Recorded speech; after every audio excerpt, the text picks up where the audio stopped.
want to thank everybody for being with us here today. There's a lot of ground to cover where we want to update people on where we are and where we're going. I want to start out by expressing my gratitude to the Eastland County Judge Fields, who's with us and will be speaking here shortly, as well as the Eastland County Sheriff Weger, the Brown County Judge, who is also with us, the Mayor of Eastland, Larry Vernon, the Police Chief of Eastland, Chief Hullum, and State Representative Glenn Rogers, and then there's so many others. I could go on listing folks for a long time. We thank them for working around the clock for the past few days to make sure that their communities around the entire region are being protected and preserved and saved as much as they possibly can. There's a lot of other ground I want to cover. Before I go further, however, I would like to meet with Anna Oliveira. Anna, is that you?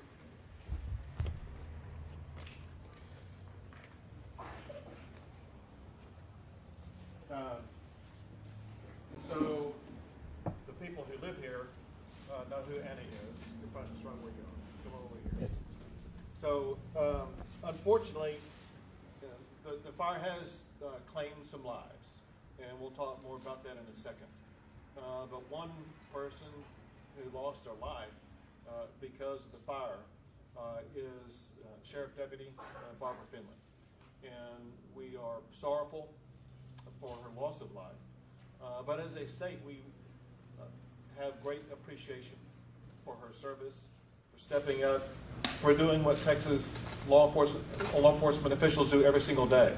They put their lives on the line to preserve it and to protect their communities. And that's exactly what she did. And she will be honored more officially later. However, today I flew a flag over the capital of the great state of Texas that I'm going to present to you now for the family. Thank you.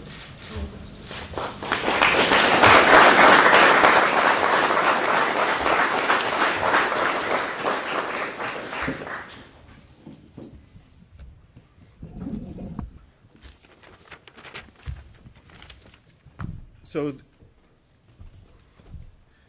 as you all know, the fire is covering a lot of ground across the entire area, and state and local officials are working collaboratively and successfully at working to contain the fire. From the state side, there are 13 agencies that are involved. The Texas Division of Emergency Management, the chief of which is next to me, and he will be talking here shortly, Chief Nim Kidd. Additionally, the Texas A&M Forest Service, the Texas A&M Engineering Extension Service, the Texas Commission on Environmental Quality, the Texas Department of Public Safety, Texas Department of Transportation, the Department of State Health Services, the Texas Military Department, Texas Parks and Wildlife, Texas Public Utilities Commission, the Railroad Commission of Texas, the Texas Animal Health Commission, as well as the Texas A&M AgriLife. We appreciate all of those state agencies who are working in collaboration with all of the local officials to make sure that the state and local governments are doing everything possible to be able to better contain these fires and putting a primary focus on making sure we do everything possible to save human lives and then, in addition, save as much property as we possibly can. In addition to all the officials who are here, I do want to especially recognize the fact that there are volunteers and volunteer firefighters from across the state, including representing at least 48 fire departments and coming from 22 different counties across the state. And are they represented by this chart right here? And this is, when you have a fire this large in this many different areas, you need all the help that you can get. And we appreciate the firefighters stepping up and assisting these fires across the entire region. Already we know that there have been at least 50 homes that have been lost. Probably as we are able to better surveil damages here in the coming days, we will find more than that. Those 50 homes are located in Eastland, Comanche, and Brown counties. And again, as we learn more here in the coming days, we may find more either homes or other structures that will be identified as being lost. Because of these damages and because of the need for these communities to be able to respond to these damages, I'm at this time going to be signing a state proclamation, making it a disaster declaration to assist all of the local counties that are currently affected, as well as additional counties that may be added. In this declaration that I'm about to sign, it includes 11 counties: Brooks, Brown, Coleman, Comanche, Eastland, Grayson, Mason, Potter, Randall, Reynolds, and Williamson. And again, based upon what happens with the fires, we may need to add to that, which we will do if other counties are affected.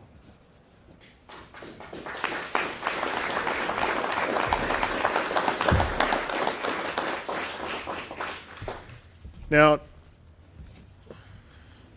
containment is a top priority. The main thing that we gathered from the briefing that we had before coming out here is exactly where the fires are located, which this is a picture of, as well as what is being done in order to achieve containment. And there's multiple strategies that others may go into detail about it, but they are the obvious things, and that is, for one, digging areas that will provide some level of fire break.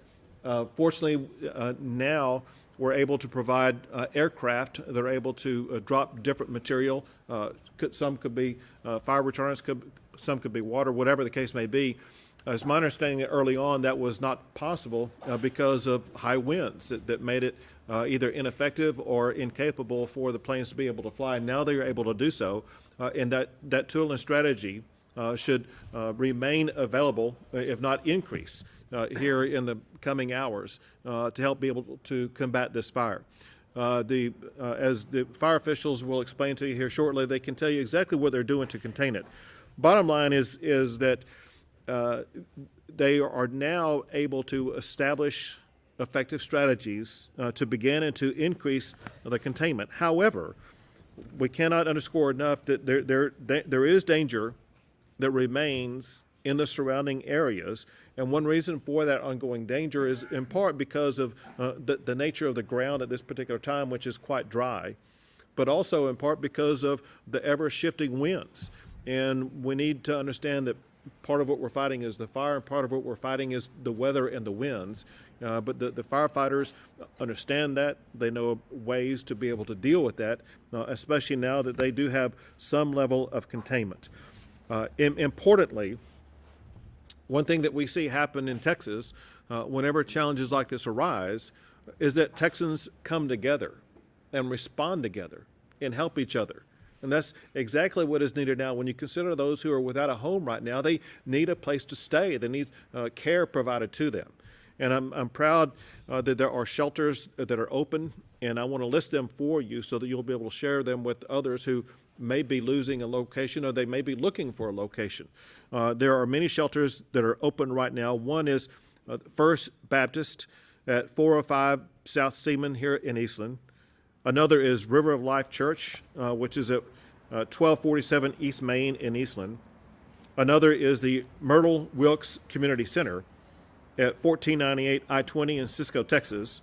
And then another one that's opening up is Gorman Community Center, 118 South Kent in Gorman, Texas. There's also a location where all the volunteer organizations are working together, organizations like the Red Cross, for example.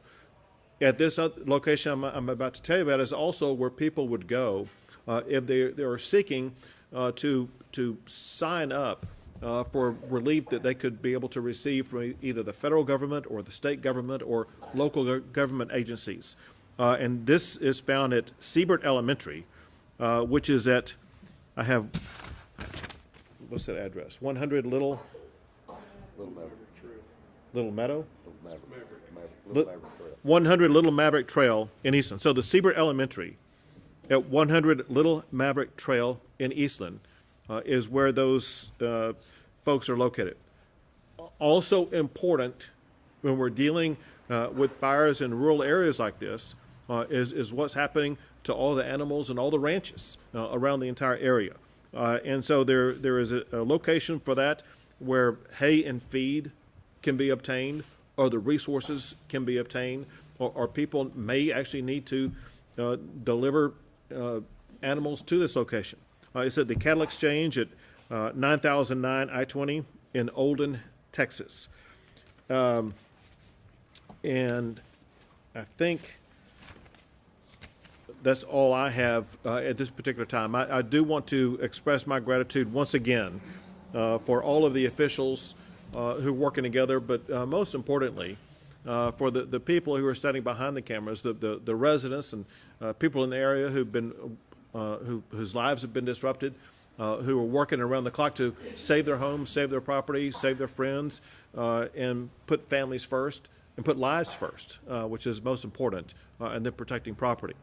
At this time, I'd like to call on the Eastland County Judge to share more information about what's going on, and then we'll have others provide additional information.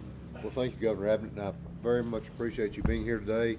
Thank you, everyone. Thank you for helping us push our message out. I can't say enough about our local responders, fire, law, and EMS, volunteers, mainly for fire departments, did an absolutely amazing job last night in containing the fire as well as we could.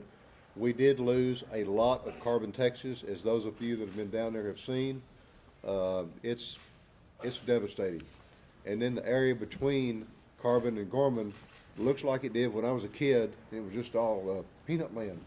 The vegetation's gone. It looks like some kind of lunar landscape. It's just an amazing amount of devastation. But because of our first responders calling out and being available and doing what they always do, both local and state, we're able to get a handle on this. If the weather would cooperate, we can get things put out.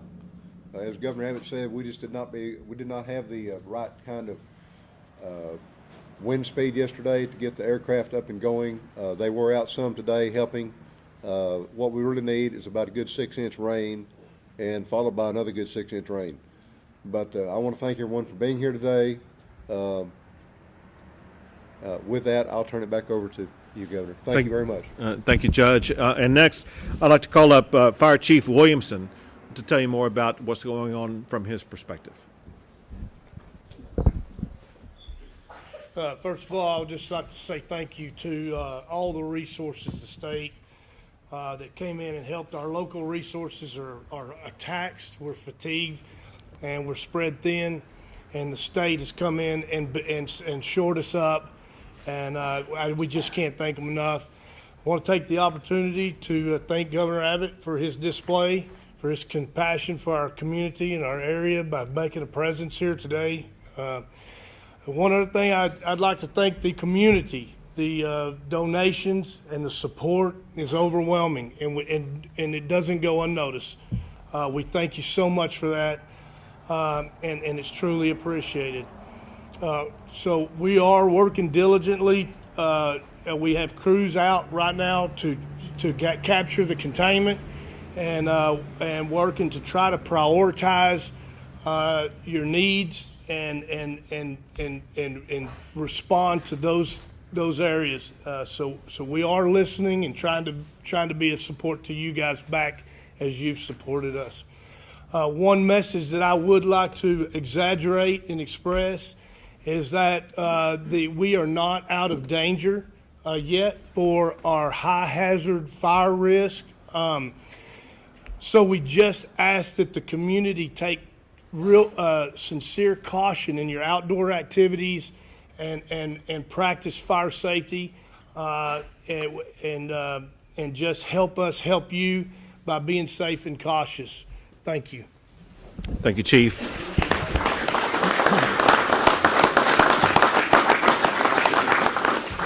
And now Chief Nim Kidd, who's the chief of the Texas Division of Emergency Management. Earlier in his life, he also was a professional firefighter himself, so he knows a little bit about the topic. Thank you, Governor. I want to echo the governor's thoughts for the family of Barbara Finley. She will be missed. She was a great servant, and thank you for that. I also, my heart is right there on the front line with the first responders, the local officials that are here, the first responders, the ones that always take time away from their family to go and protect other people's land and property. And so I'm grateful for them. Many of them are still out on the line. Many of them have not slept and have not had time to even go back and check on their own homes, and that's why we will continue to bring resources in here to stabilize their efforts and backfill their efforts as long as we can. Governor, you know we do this in a lot of different places across the state. I can't think of any place off the top of my head right now that we have come into that was set up and run as good as this community, and the men and their agencies standing behind us have taken care of this community. When I got here, they were talking together, they were working together, they had plans together. It wasn't the first time they had ever met. They've done this very well, and my hat's off to them for the work that they've done. I want to thank the volunteers that are continuing to come in, not just the firefighters, but all that will continue to come in to support the cleanup and the rebuild effort. And it will be a big effort, especially in the community of Carbon. It will be a big effort there. We want all of those that are coming in to volunteer to register at the Volunteer Reception Center. That information will be posted. We don't want spontaneous volunteers coming in, showing up, just working at homes. We want them working with the local community side by side. As the governor mentioned, we have two different types of donations right now. One is for the humans and the families and those that have lost or been impacted. The other is for the livestock. We're going to continue to post that information on our website. We'll ask the city to do the same thing so that there's one place for that to happen. For those that have lost their homes, there is safe shelter tonight. We're working with the Red Cross also for hotel rooms, but there are safe shelters. Nobody should be sleeping in vehicles right now. Everybody should have a safe place to stay. And then I finally want to reiterate Chief Williamson's comments about we are not out of this weather pattern yet.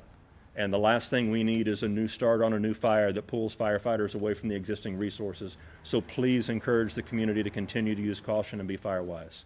Thank you. Thank you very much.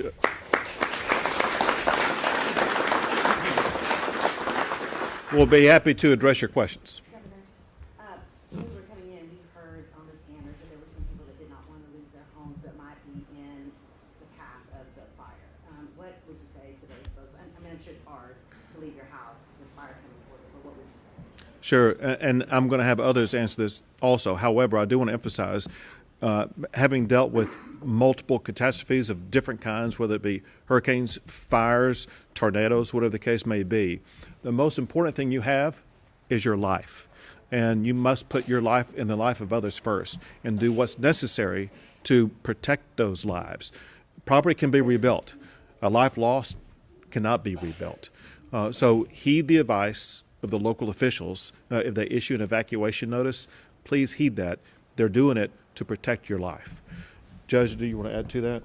And I would say that if you stay there out of hard-headedness or stubbornness, you're just putting first responders at risk. And we've already got enough risk. We don't need to be adding to that burden. The first responders are taking time away from their homes, their families, their businesses. And if you are just so stubborn that you want to stay there, good luck. It's on you. Thank you. Governor, Hold on a second. Chief, we're lost. Did you want to add anything to that? The only thing I would add to that, I just want to exaggerate the point that Judge Fields made, is that we have seen patterns where people have chose to stay. As the fire has become more of an imminent danger, they change their mind, and that is where we're significantly putting first responders at risk because we are making the efforts to resolve your problem and withdraw you from those danger areas. So I'll come to you, but let me add this. This is very important. And as we discussed in a meeting before coming out here, there were changes in the winds overnight, and the changes of the winds causes the fire to go in different directions. You don't know where the fire is going to be headed an hour from now or 10 hours from now. And that's why it's so incredibly important for you to continue to keep on top of the information about where the fire is going. And if there's a strong wind behind it, they can move extraordinarily fast, and your home, your neighborhood can be engulfed extremely quickly. We've seen it happen too often, and that's why it's so incredibly important to heed the advice of the local officials. Yes? This fire has turned deadly. Ms. Finley, has anyone else been injured? Are there injuries in this fire? Are people in the hospital? Well, we did have two that were evacuated with the ambulance last night. I don't have an update on where they are, how they are, but they did come from the city of Carbon. There was a sweep done earlier today through the city of Carbon, and I think, Sheriff, nothing turned up on that sweep. We have not found anything yet. Another sweep's going to be done later with canines, a more intensive sweep. So far, we haven't found anybody else that's missing, besides, of course, Sergeant Finley this morning. And, beyond that, we are trying to keep everybody as safe as possible. But I would advise you not to go back into the area down there unless you are a resident of Carbon. Don't go down there. Late last night it was contained at 0%. How critical was that the aviation help today in getting it from 0% late into the night to just, middle of the day today to 10% contained? Sure. So the aviation is extremely critical on large fires in a small region.